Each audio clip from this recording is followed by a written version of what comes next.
যে সমস্ত মানুষ মনটাকে কিছুটা স্থির করতে পারছেন না, কোনো কাজ এর মধ্যে ফোকাস করতে পারছেন না যে কোনটা করা উচিত কোনটা করা উচিত না, কোনো সময় মনে হচ্ছে এই কাজটা করা উচিত, কোনো সময় মনে হচ্ছে এই কাজটা করা উচিত না, মনটা সবসময় চঞ্চল, চঞ্চলের জন্য অনেক সময় আপনার অনেক বড় ক্ষতি হয়ে যাচ্ছে। তারা কি করবেন, মনকে শান্ত করার জন্য একদম এই পূর্ণিমার দিন এই কাজটি অবশ্যই করবেন। এই দোল পূর্ণিমা কিন্তু খুব পবিত্র একটি পূর্ণিমা।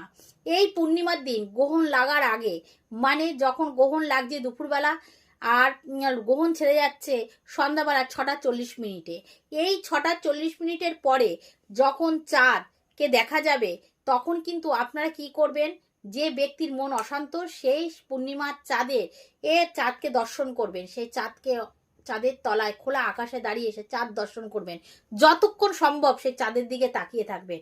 যদি আপনি এই কাজটি করতে পারেন, আপনার চন্দ্র খুব স্ট্রং হবে, আপনার মনের চঞ্চলতা দূর হবে, আপনি ডিসিশন নিতে সক্ষম হবেন। এই কাজটি অবশ্যই করবেন, পূর্ণিমার দিন হাতছাড়া করবেন না। জয় রাধে।